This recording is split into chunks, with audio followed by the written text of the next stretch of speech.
വപുഷേ നവകിങ്കിണീക ജാലാഭിരാമ ജഘനായ ദിഗംബരായ ശാർദൂല ദിവ്യനഖഭൂഷണ ഭൂഷിതായ നന്ദാത്മജായ നവനീതമുഷേ നമസ്തേ.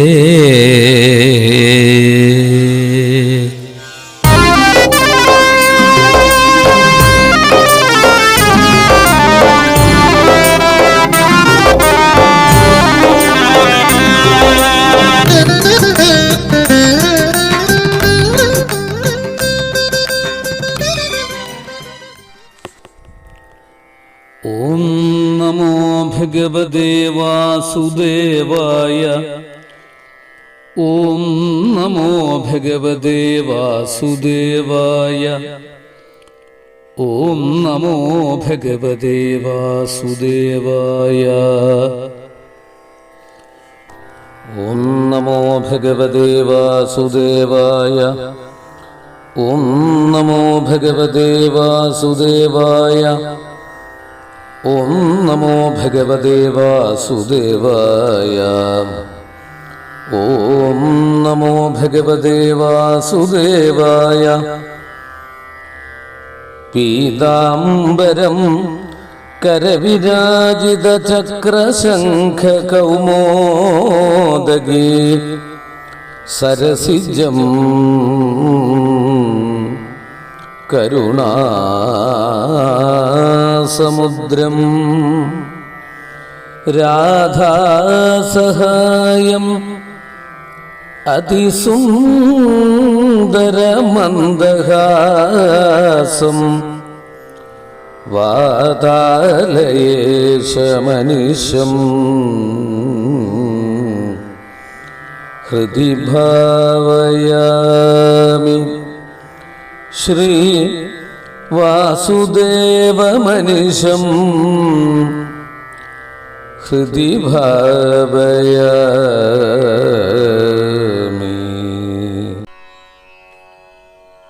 ഗുരുനാഥൻ തുണച്ചൈകസന്തതം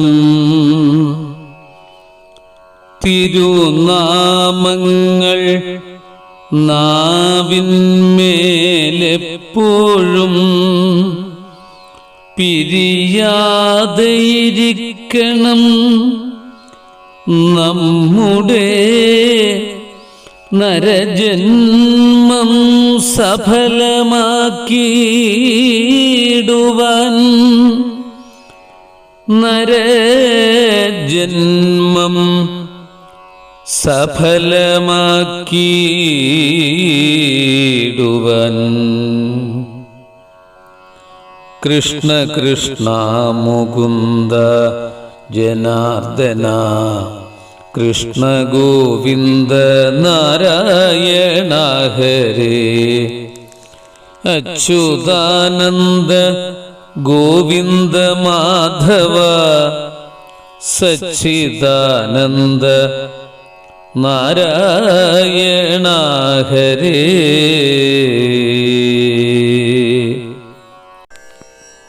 ഓം നമോ ഭഗവതേ വാസുദേവായ. ഓം നമോ ഭഗവതേ വാസുദേവായ. ഓം നമോ ഭഗവതേ വാസുദേവായ. ഓം നമോ ഭഗവതേ വാസുദേവായ. ഓം നമോ ഭഗവതേ വാസുദേവായ. ശ്രീകൃഷ്ണ ഗോവിന്ദ ഹരേ മുരാരേ. ഹേ നാഥ നാരായണ വാസുദേവ. ശ്രീമത്പയോനിധി നികേതന ചക്രപാണി ഭോഗീന്ദ്ര ഭോഗമണിരഞ്ജിത പുണ്യമൂർത്തേ യോഗീശ ശാശ്വത ശരണ്യ ഭവാബ്ധിബോധ ലക്ഷ്മീ നൃസിംഹ മമ ദേഹി കരാവലംബം. ലക്ഷ്മീ നൃസിംഹ മമ ദേഹി കരാവലംബം.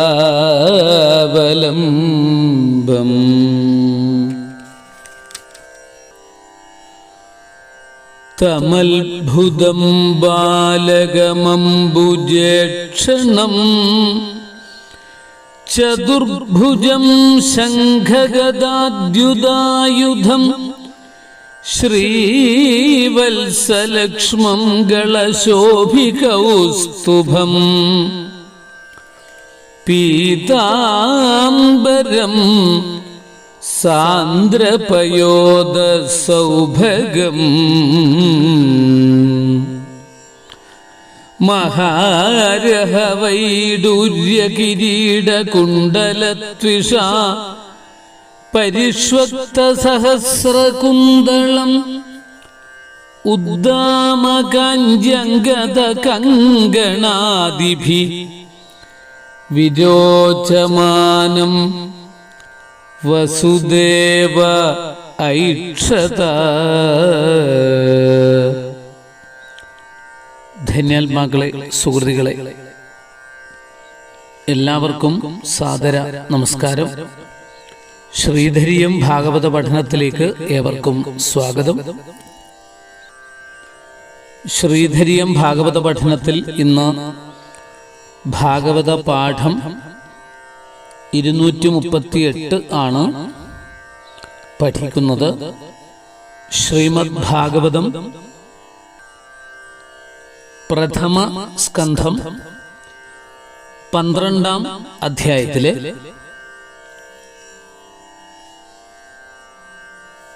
25, 26, 27, 28, 29, 30, 31, 32,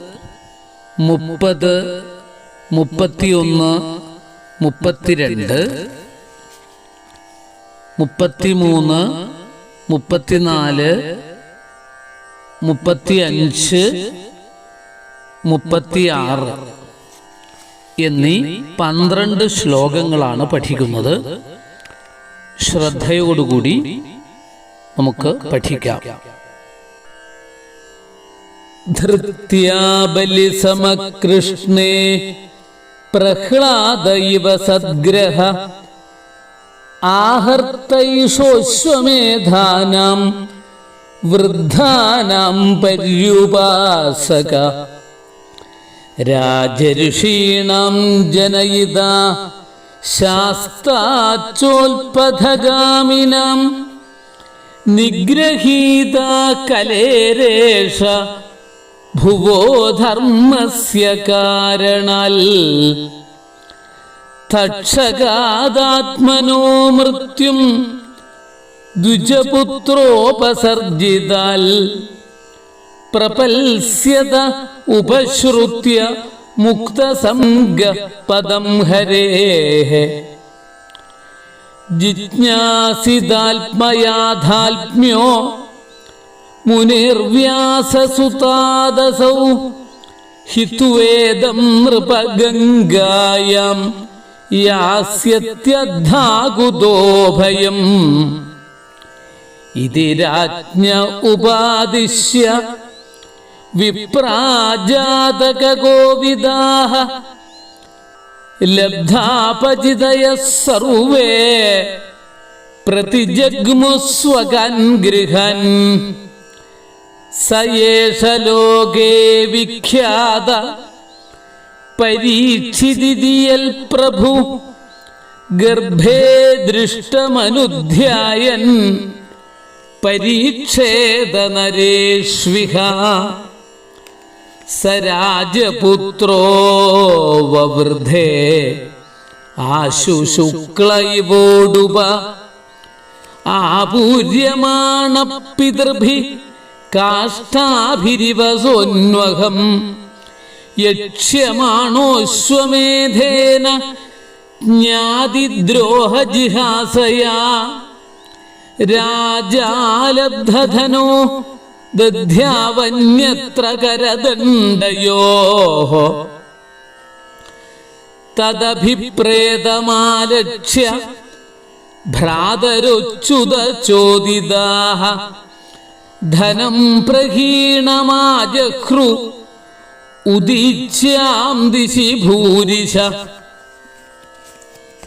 തേന സംഭൃതസംഭാരോ ധർമ്മപുത്രോ യുധിഷ്ഠിര വാജിമേധൈഃ ത്രിഭിർഭീതോ യജ്ഞൈഃ സമജയദ്ധരിം ആഹൂതോ ഭഗവാൻ രാജ്ഞാ യാജയിത്വാ ദ്വിജയർനൃപം ഉവാസ കതിജിന്മാസാൻ സുഹൃതാം പ്രിയകാമ്യയാ തതോ രാജ്ഞാഭ്യനുജ്ഞാത കൃഷ്ണയാ സഹ ബന്ധുഭിഃ യയൗ ദ്വാരവതീം ബ്രഹ്മൻ സാർജുനോ യദുഭിർവൃത ശ്രീകൃഷ്ണായ നമോ നമഃ ഹരി ഓം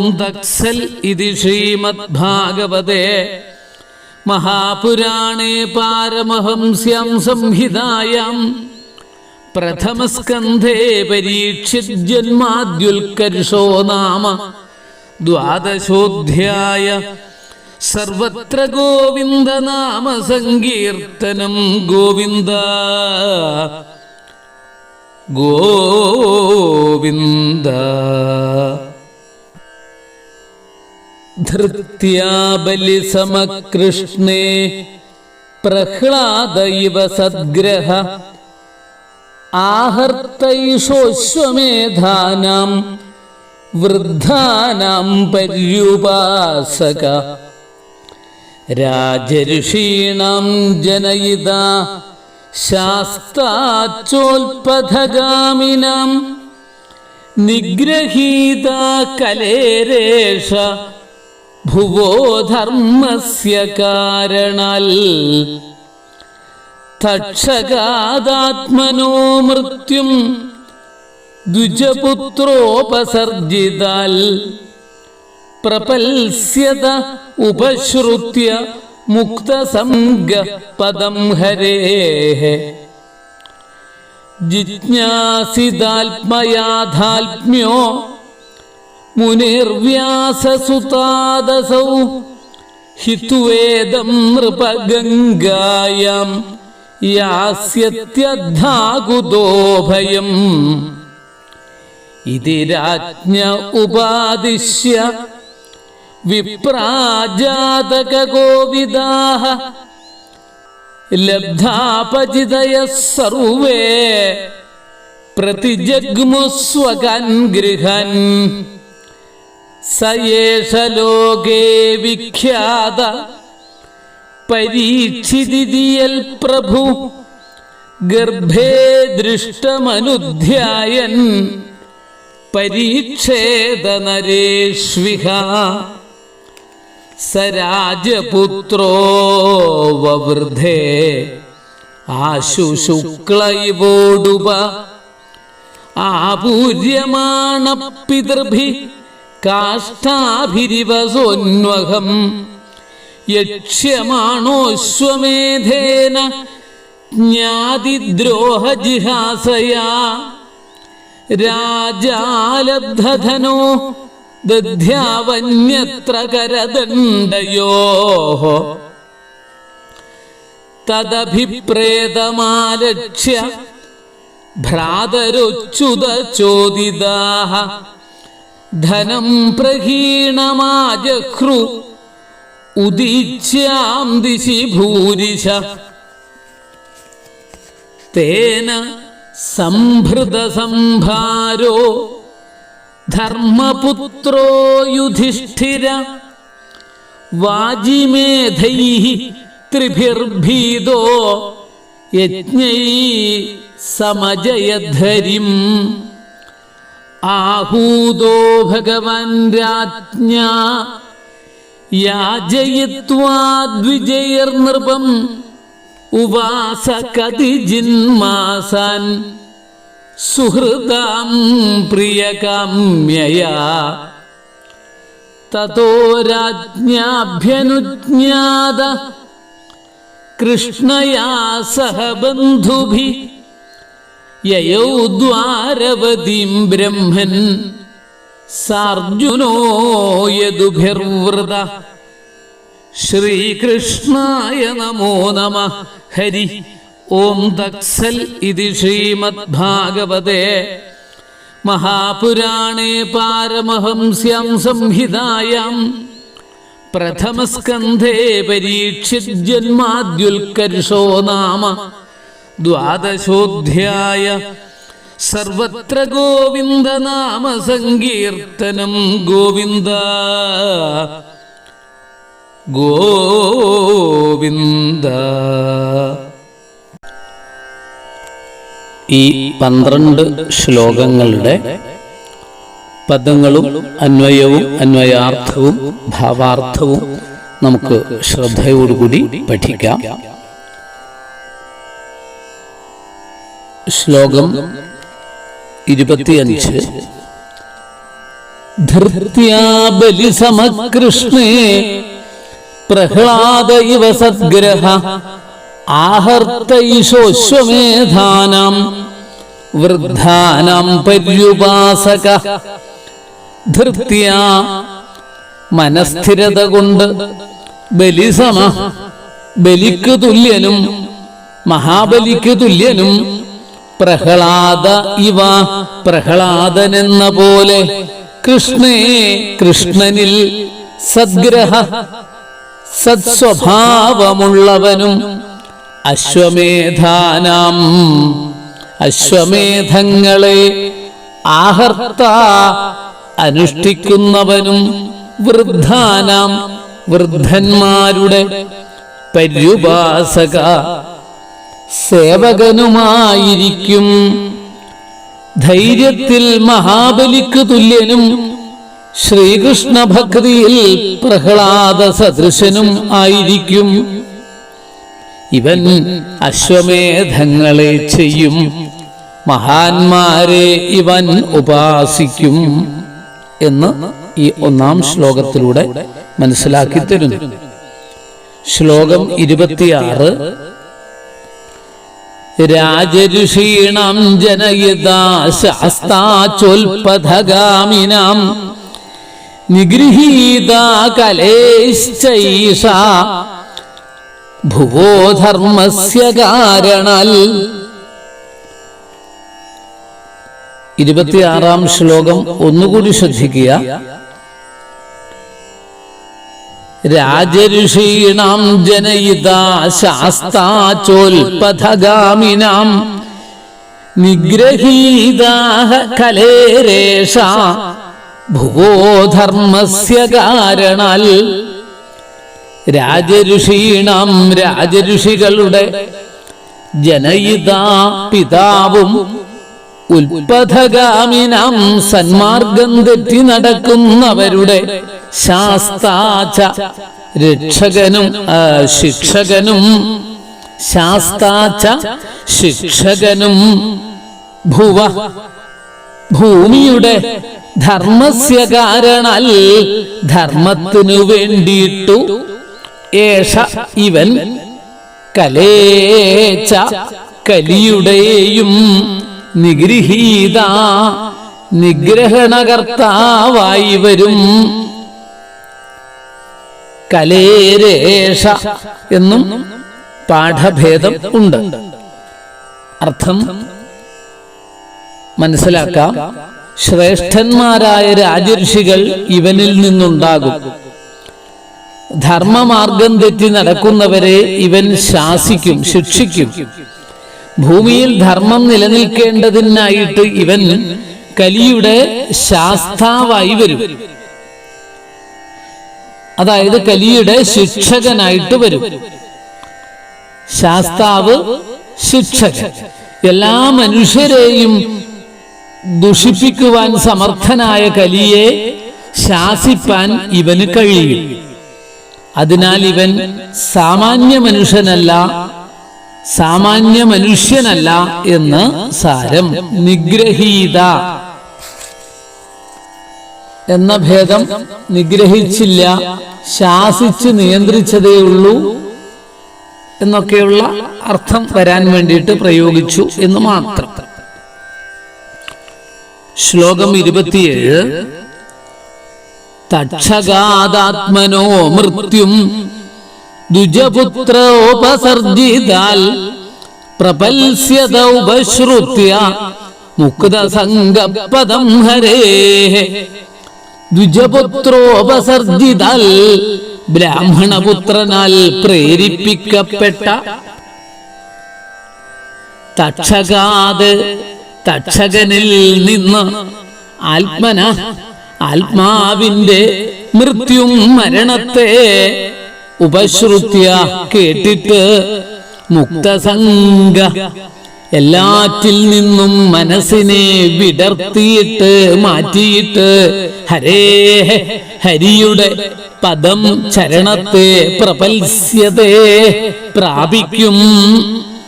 ധർമാത്മാവായ ഇവൻ ബ്രാഹ്മണപുത്രനാൽ പ്രേരിപ്പിക്കപ്പെട്ട തക്ഷകനാൽ തനിക്ക് മരണം നേരിടും എന്നറിഞ്ഞിട്ട് സകല വിഷയങ്ങളിൽ നിന്നും മനസ്സിനെ വിടർത്തി മാറ്റി നിർത്തി ശ്രീഹരിയുടെ പാദകമലത്തിൽ ഉറപ്പിച്ച് പരമപദത്തെ പ്രാപിക്കും, മോക്ഷത്തെ പ്രാപിക്കും. അടുത്ത ശ്ലോകം 28. ജിജ്ഞാസിതാത്മയാധാത്മ്യോ മുനേർവ്യാസസുതാദസൗ ഹിത്വേദം നൃപഗംഗായാം യാസ്യത്യദ്ധാകുതോ ഭയം. വ്യാസസുതാൽ വ്യാസപുത്രനായ മുനേഃ മുനിയിൽ നിന്ന് ജിജ്ഞാസിതാത്മയാധാത്മ്യ അറിയപ്പെടുവാൻ ആഗ്രഹിച്ച ആത്മാവിന്റെ യഥാസ്ഥിതിയോടുകൂടിയവനായിട്ട് നൃപ, ഹേ രാജാവേ, അസൗ ഇവൻ, ഇതം ഈ ശരീരത്തെ ഗംഗായാം ഗംഗയിൽ ഹിത്വാ ഉപേക്ഷിച്ചിട്ട് അദ്ധാ പ്രയാസം കൂടാതെ അകുതോ ഭയം ഭയരഹിതമായ സ്ഥാനത്തെ യാസ്യതി പ്രാപിക്കും. ഹേ രാജാവേ, ഇവൻ വ്യാസപുത്രനായ ശുഗമുനിയിൽ നിന്ന് ജീവാത്മാവിന്റെയും പരമാത്മാവിന്റെയും തത്വത്തെ അറിഞ്ഞ് ഗംഗാനദിയിൽ ഈ ശരീരത്തെ അവസാനിപ്പിച്ച് ഉപേക്ഷിച്ച് ഭയരഹിതമായ ശ്രീകൃഷ്ണ പദത്തെ പ്രാപിക്കാൻ പോകുന്നു. ശ്ലോകം 29. ഇതി രാജ്ഞ ഉപാദിശ്യ വിപ്രാ ജാതക ഗോവിദാഃ ലബ്ധാപചിതയ സർവേ പ്രതിജഗ്മുസ്വകാൻ ഗൃഹൻ. ജാതക ഗോവിദാഃ ജാതകത്തിൽ സമർത്ഥന്മാരായ വിപ്രാഹ ബ്രാഹ്മണർ രാജ്ഞേ രാജാവിനായിക്കൊണ്ട് ഇതി ഉപാദിശ്യ ഇപ്രകാരം ഉപദേശിച്ചിട്ട് ലബ്ധാപചിതയ പൂജയെ ലഭിച്ചവരായിട്ട് സർവേ എല്ലാവരും സ്വകാൻ ഗൃഹാൻ സ്വന്തം ഗൃഹങ്ങളെ പ്രതിജഗ്മു മടങ്ങിപ്പോയി പ്രാപിച്ചു എന്ന് അർത്ഥം. ജാതകശാസ്ത്രത്തിൽ അതിസമർത്ഥന്മാരായ ബ്രാഹ്മണരെല്ലാവരും ബാലകന്റെ ജാതക ഫലത്തെ മേൽപ്പറഞ്ഞ വിധം രാജാവിനോട് ഉപദേശിച്ചു. സംഭാവനകൾ, ദക്ഷിണകൾ ഒക്കെ സ്വീകരിച്ച് അവരുടെ ഗൃഹങ്ങളെ പ്രാപിച്ചു എന്ന് ചുരുക്കം. ശ്ലോകം 30. സയേഷ ലോകവിഖ്യാത പരീക്ഷിതിയൽ പ്രഭു ഗർഭദൃഷ്ടമനുധ്യായൻ. ഇങ്ങനെ ഒരു പാഠഭേദമാണ് ചില ഗ്രന്ഥങ്ങളിൽ. ഗർഭേ ദൃഷ്ടമനുധ്യായൻ പരീക്ഷേത നരേഷ്വിഹ. യത് യാതൊന്നു ഹേതുവായിട്ട്, ഇത് തന്നെയാണ് നമ്മൾ യാതൊന്നു ഹേതുവായിട്ട് ഗർഭേ ദൃഷ്ടം, ഗർഭത്തിൽ കണ്ടതായ രൂപത്തെ അനുധ്യായൻ, അനുധ്യാനം ചെയ്യുന്നവനായിട്ട് ഇഹ ഈ ലോകത്തിലെ നരേഷു നരന്മാരിൽ പരീക്ഷേത പരീക്ഷിക്കും. പ്രഭു സമർത്ഥനായ സ ഏഷ ആ ഇവൻ പരീക്ഷിത് ഇതി പരീക്ഷിത്ത് എന്ന് ലോകവിഖ്യാത ലോകത്തിൽ പ്രസിദ്ധനാകും. പരീക്ഷിത്ത് എന്ന നാമത്തിന്റെ അർത്ഥത്തെ നിർവചിക്കുന്നു ഇവിടെ. അതിസമർത്ഥനായ ഈ ബാലൻ മാതൃഗർഭത്തിൽ താൻ കണ്ടതായ ആ ദിവ്യസ്വരൂപത്തെ, ആ ശ്രീകൃഷ്ണ ഭഗവാന്റെ ദിവ്യസ്വരൂപത്തെ ഓർമ്മ വെച്ചുകൊണ്ട് ഈ ലോകത്തിൽ കാണുന്ന സകല മനുഷ്യരിലും ആ രൂപം ഇവനിലുണ്ടോ ഇല്ലയോ എന്നിങ്ങനെ പരീക്ഷിക്കും. ഇത് ഹേതുവായിട്ട് ലോകത്തിൽ പരീക്ഷിത്ത് എന്ന് പ്രസിദ്ധമായ പേരുള്ളവനായി വരും എന്ന് സാരം. ശ്ലോകം 31. സ രാജപുത്രോ വവൃദ്ധ ആശുശുക്ല ഇവോടുപ ആപൂര്യമാണ പിതൃഭി കാഷ്ടാഭിരിവ സോന്വഹം. ശുക്ലേ ശുക്ലപക്ഷത്തിൽ അന്വഹം ദിവസം തോറും ഉടുപ ഇവ ചന്ദ്രൻ എന്ന പോലെ സ രാജപുത്ര ആ രാജപുത്രൻ പിതൃഭി പിതാക്കന്മാരാലും കാഷ്ടാഭി കലകളാലും ആപൂര്യമാണ് നിറയപ്പെടുന്നവനായിട്ട് ആശു വേഗം വവൃദ്ധേ വർദ്ധിച്ചു. വവൃദ്ധേ എന്ന് പറഞ്ഞാൽ വർദ്ധിച്ചു എന്ന അർത്ഥം. ശുക്ലപക്ഷത്തിൽ, അതായത് വെളുത്ത പക്ഷത്തിൽ ദിവസം തോറും അഭിവൃദ്ധിയെ പ്രാപിക്കുന്ന അല്ലെങ്കിൽ വളർന്നു വരുന്ന നക്ഷത്ര രാജാവായ ചന്ദ്രൻ എന്ന പോലെ ഈ രാജകുമാരൻ ധർമ്മപുത്രർ മുതലായ പിതാക്കന്മാർ ചെയ്യുന്ന സംതൃപ്തികരങ്ങളായ പരിപാലനങ്ങളാലും 64 വിദ്യകളാലും വേണ്ടും വിധം അഭിവൃദ്ധിയെ പ്രാപിച്ചു. ശ്ലോകം 32. യക്ഷമാണോശ്വമേധേന ജ്ഞാതിദ്രോഹ ജിഹാസയാ രാജാലബ്ധധനോ ദധ്യാവന്യത്ര കരദണ്ഡയോഹോ.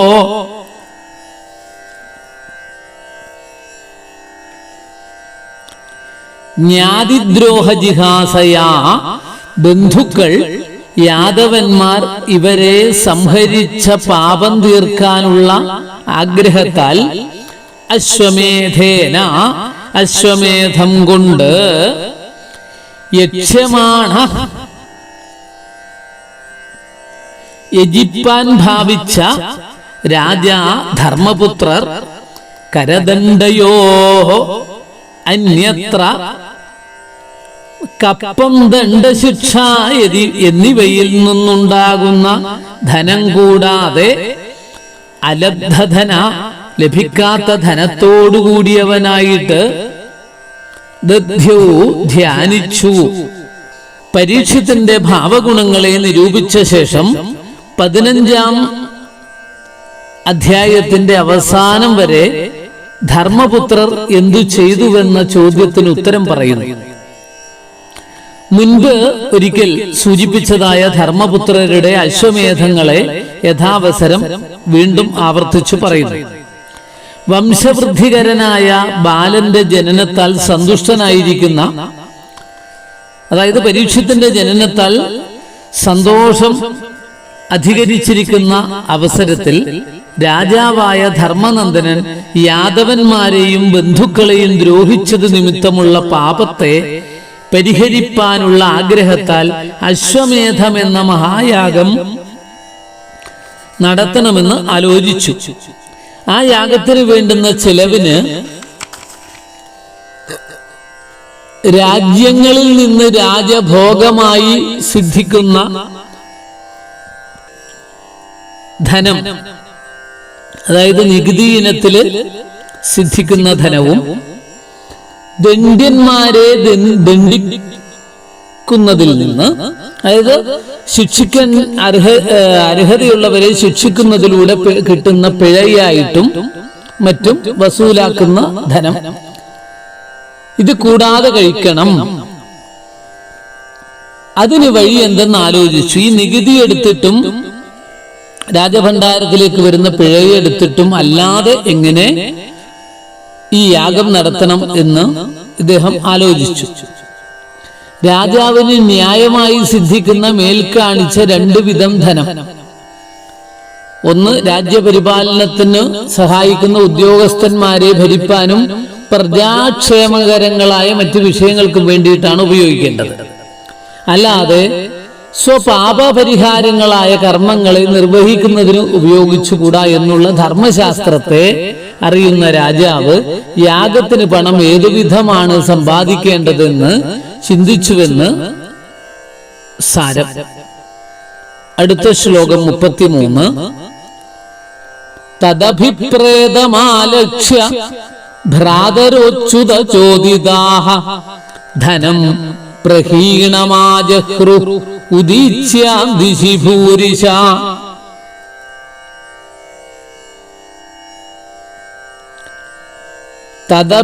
തദഭിപ്രേതമാലക്ഷ്യ ഭ്രാതരോച്യുത ചോദിതാഹ ധനം പ്രണീഹമാജഹ്രു ഉദീച്യാം ദിശി ഭൂരിശ.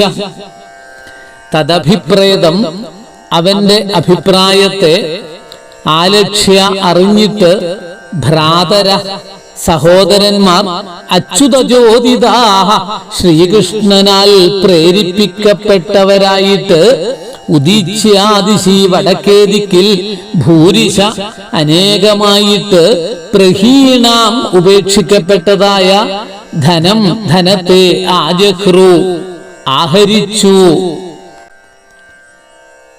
അതായത് ധർമ്മപുത്രരുടെ ആ അഭിപ്രായം അറിഞ്ഞ സഹോദരന്മാർ ശ്രീകൃഷ്ണ ഭഗവാന്റെ പ്രേരണയോടുകൂടെ ചെന്ന് വടക്ക് ദിക്കിൽ ഹിമാലയ സാനുവില് മരുത്തൻ എന്ന മഹാരാജാവിന്റെ യാഗത്തിൽ ഉപേക്ഷിച്ച സ്വർണപാത്രങ്ങൾ മുതലായ അസംഖ്യം ധനത്തെ ശേഖരിച്ചു കൊണ്ടുവന്നു.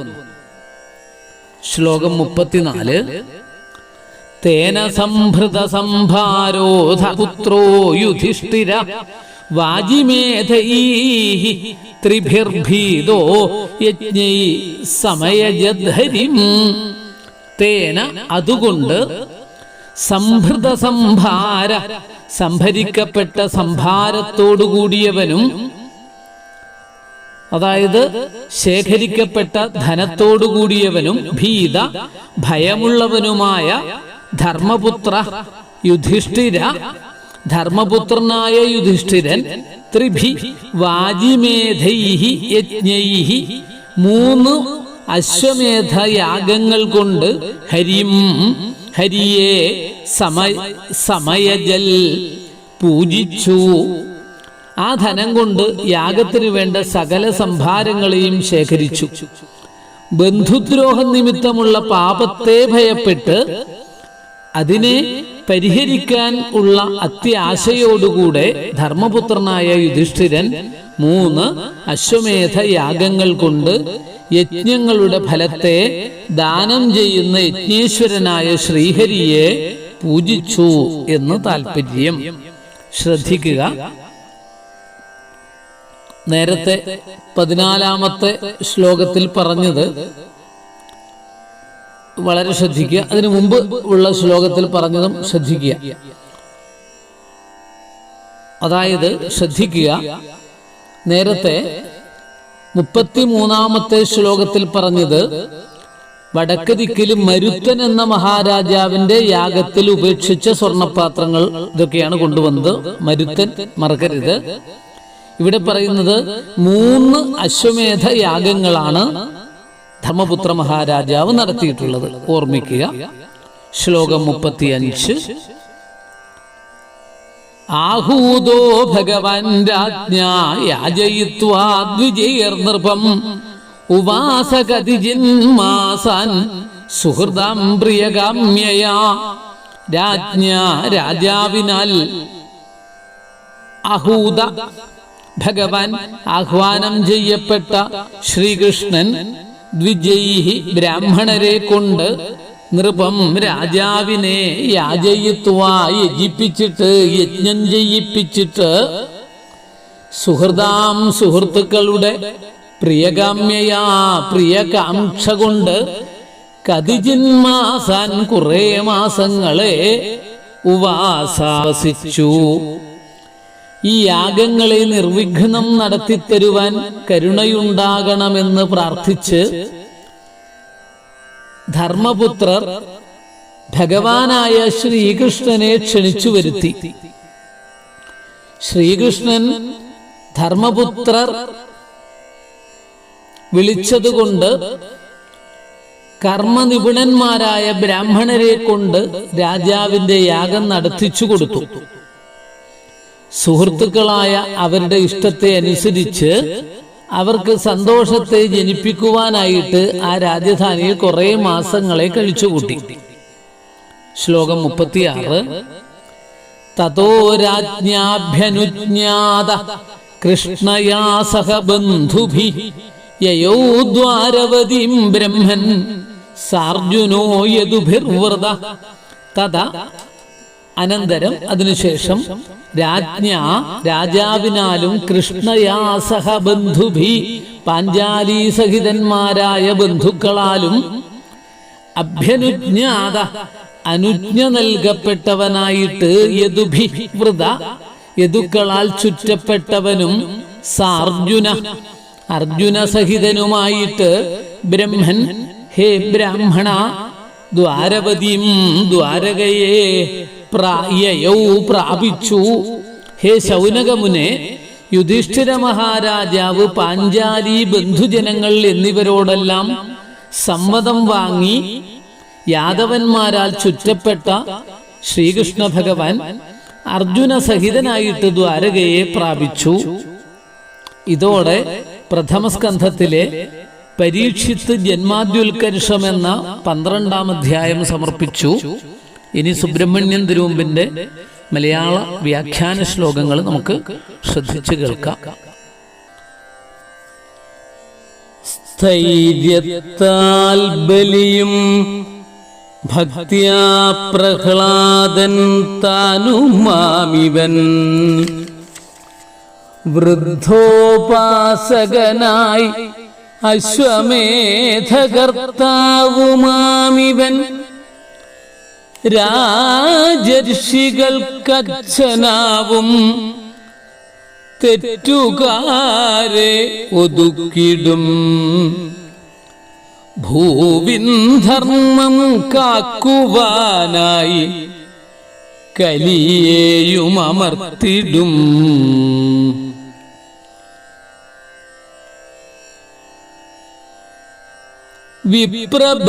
വിപ്രബാലേരിതൻ തക്ഷഗാഹിയാലാത്മമൃത്യുവേ കേട്ടു സർവം സന്ത്യജിച്ചു ഹരിതൻ പദമാർന്നിടും വ്യാസപുത്രങ്കൽ നിന്ന് ആത്മയാഥാർത്ഥ്യത്തെ ഗ്രഹിച്ചുടൻ ത്യജിക്കും ഗംഗയിൽ ദേഹം പൂകും നിർഭയമാം പദം ഏവമാ ജ്യോത്സ്യ വിപ്രന്മാർ പ്രവചിച്ചാദരന്വിതം സംഭാവനകളും വാങ്ങിപ്പൂകിനാർ സ്വാലയങ്ങളെ. ഗർഭദൃഷ്ടം നരരിലും പരീക്ഷിക്കുക കാരണം പരീക്ഷിത്തെന്നു ലോകത്തിൽ ഖ്യാതനായി തീർന്നിതം മഹാൻ. പിതാക്കളാൽ ലാളിതനായി കലാവാനായി ദിനം പ്രതി വളർന്നാനാരാജപുത്രൻ ശുക്ലപക്ഷേന്ദു പോലവേ. ജ്ഞാതി വിദ്രോഹശാന്ത്യർത്ഥം യജ്ഞത്തിനോർത്തധർമ്മജൻ പിഴ കപ്പവുമല്ലാത്ത വിത്തമെങ്ങെന്നു ഖിന്നനായി. അതുകൊണ്ടനുജന്മാർ ശ്രീകൃഷ്ണ പ്രേരിതരായി മുനേ വടക്കുപോയി കൊണ്ടുവന്നാർ യജ്ഞശിഷ്ടം മഹാധനം. ധനമേവം സംഭരിച്ച പാപഭീതൻ യുധിഷ്ഠിരൻ 3 അശ്വമേധങ്ങൾ കൊണ്ടു യജിച്ചാൻ ശ്രീമുകുന്ദനെ. അർത്ഥിച്ചു വന്ന ഭഗവാൻ ചെയ്യിച്ചു വിധി പോൽ മഖം. ഒട്ടുമാസം വാണിതങ്ങു സുഹൃപ്രിയമണയ്ക്കുവാൻ ധർമ്മജൻ കൃഷ്ണ തൊട്ടോരോടാജ്ഞ